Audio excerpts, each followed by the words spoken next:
Commence. Cours de soutien comptabilité. Je vais partager avec vous le cours de premier degré, la comptabilité. On va commencer le premier cours, c'est le compte de bilan.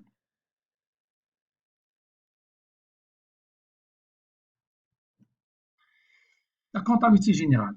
L'objectif de la comptabilité générale, c'est la description du patrimoine de la société à un moment donné, c'est-à-dire c'est l'établissement du bilan.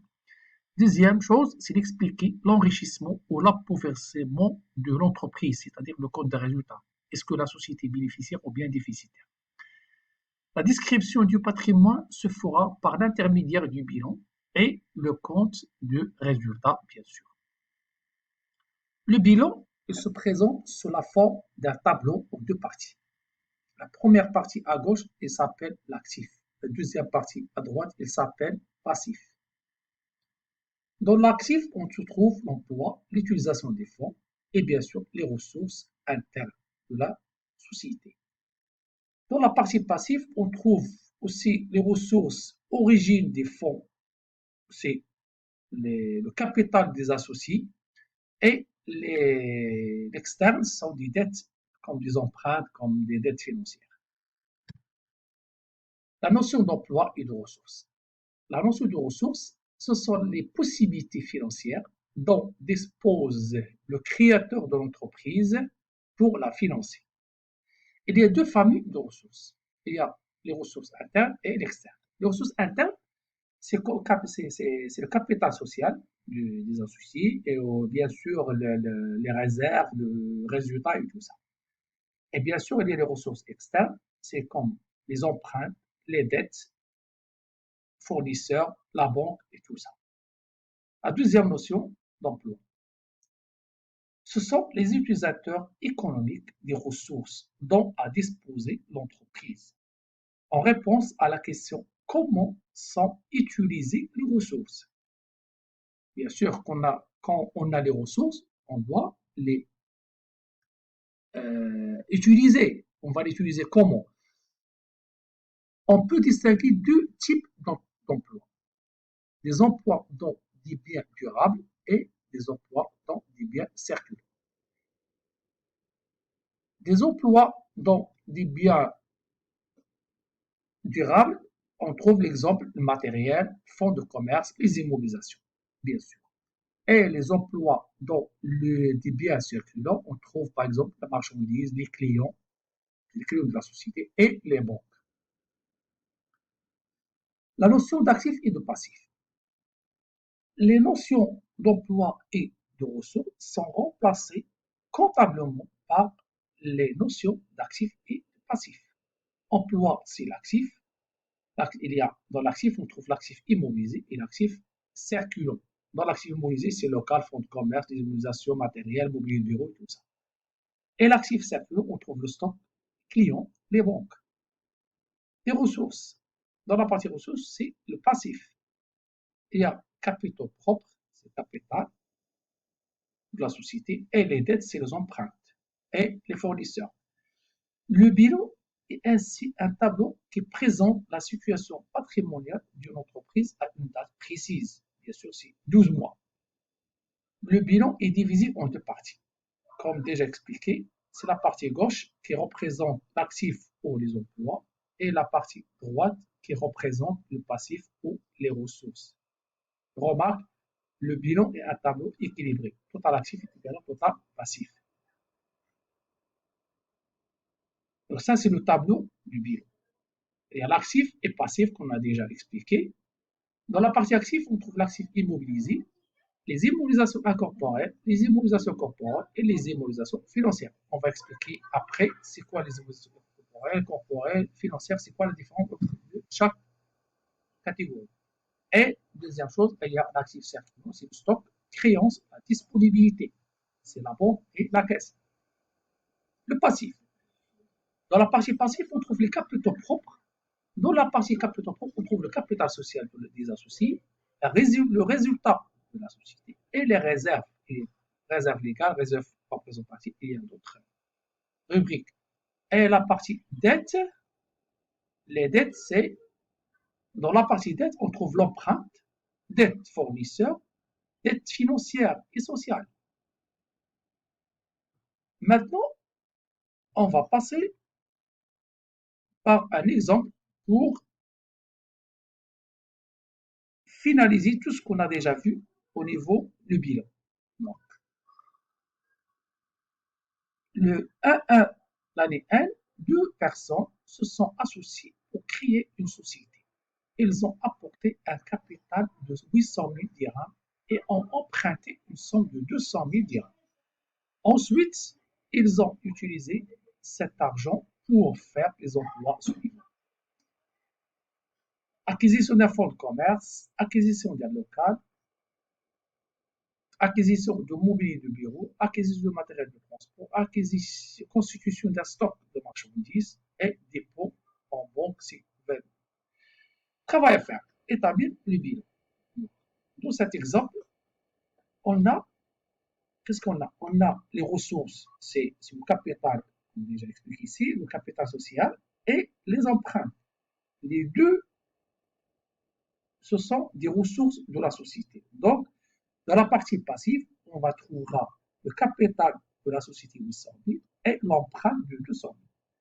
Ces ressources, normalement, on doit les financer notre emploi, c'est-à-dire la société pour le début de la création, donc pour l'exploitation de la société, elle a besoin de financer les fonds de commerce, local, mobilier de bureau, matériel de transport, stock et tout ça. Donc, maintenant, on va passer pour voir la solution, comment on a établi le bilan de cet exemple. Maintenant, on a ici le ressource, c'est le passif. On a le capital, c'est 800 000 et les emprunts de 200 000, soit un total de 1 million de dirhams. Dans la partie à gauche, on a le fonds de commerce, c'est les immunisations, l'actif circulant, c'est 300 000, local, c'est 350 000, mobilier de bureau, 50 000 dirhams, matériel de transport, 120 000 dirhams, marchandises, c'est l'actif circulant, c'est 160 000 dirhams, et la banque, là où il y a 200 000, 20 000 dirhams, soit un total de 1 million. La remarque, c'est que toujours, comme déjà expliqué, toujours le total des actifs est égal au total du passif. Ça, c'est la règle du bilan. Toujours, il doit être équilibré. Total actif égal à total passif. Donc, maintenant, on va passer au deuxième exemple. Au 1-1 de l'année 1, l'entreprise a dit vous remet les éléments suivants et vous demande d'établir son bilan. Le 1-1, ça veut dire c'est le débit de l'année. Les frais de constitution, fonds commercial, matériel industriel, matériel du bureau, l'empreinte, la banque, capital. On n'a pas le montant de capital. On doit, sinon, on doit dégager le montant de capital, stock de marchandises, immeubles, matériel de transport et mobilier de bureau, ainsi que les créances clients et la caisse après les dettes de fournisseurs. Donc maintenant, on doit séparer les comptes de passifs et les comptes d'actifs. Donc, les comptes passifs, c'est bien évidemment, c'est très facile à trouver, c'est le capital. La première chose, c'est le capital, c'est le capital social. On n'a pas le montant, on va mettre capital, c'est pour interrogation, nous qui doit dégager le montant. Et après, on a les empreintes. On a emprunté un montant de l'extérieur sur 300 000 et bien sûr les dettes fournisseurs de 180 000. Et après, on a la partie à gauche, c'est l'actif, là où il y a tous les éléments d'emploi qu'on trouve dans cet exemple. Maintenant, on va passer par la solution de cet exemple. Donc, ici, la partie active, on trouve le frais de constitution, le fonds commercial, les matériels de transport, matériel industriel, mobilier de bureau, et tout ça. Donc,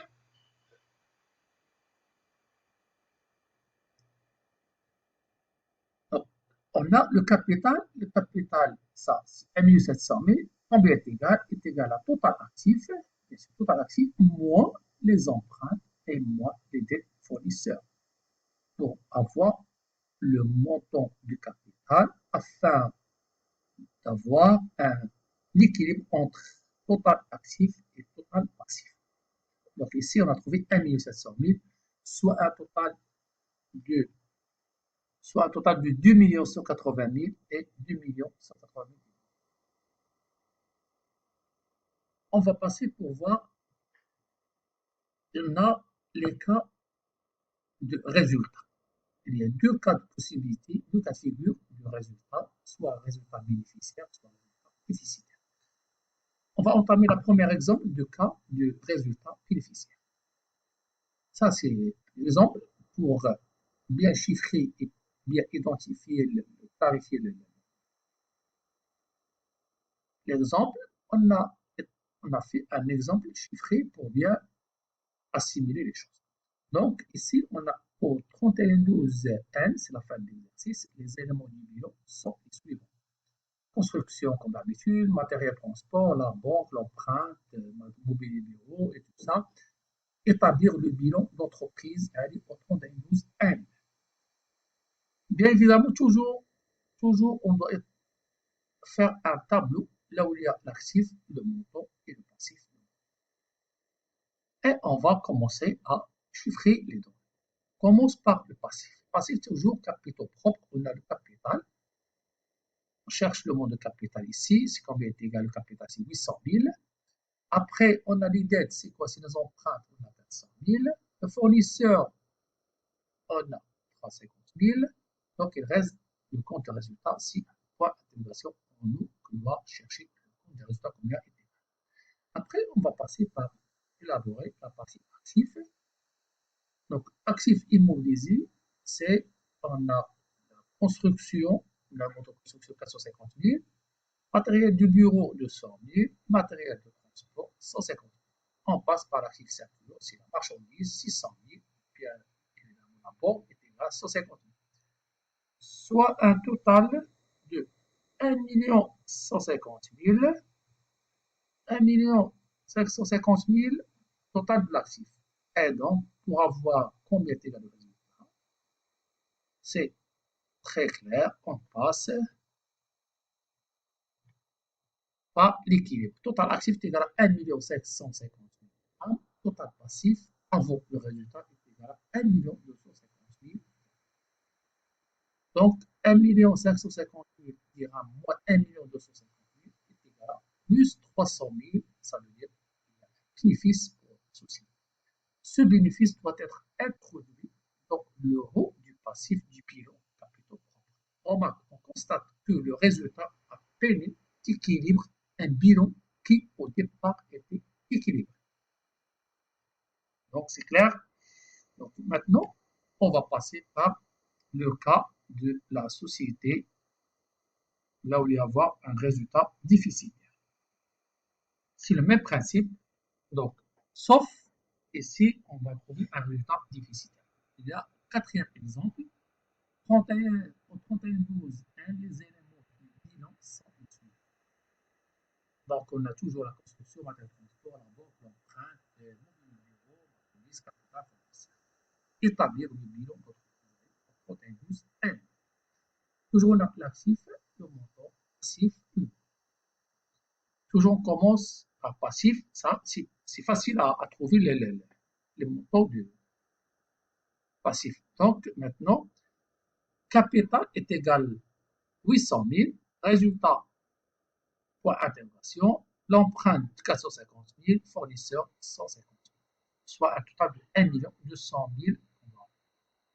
Quand la partie active, 400 000 construction, matériel de transport, 100 000, 80 000 pour matériel de transport, et l'actif circulant, la marchandise est égal à 800 000 et 150 000 pour la banque, soit un total de 1 200 000. Maintenant, total passif, combien est égal? Son résultat. Avant résultat est égal à 1 400 000. Total actif est égal à 1 200 000. Donc, le résultat est égal à 1 200 000 moins 1 400 000 est égal à moins 200 000 de perte. Ça, c'est une perte pour la société. Cette perte doit être enregistrée en haut du passif avec ainsi moins. J'espère que vous avez bien compris la leçon de bilan. Le bilan, c'est très facile. Donc, l'essentiel,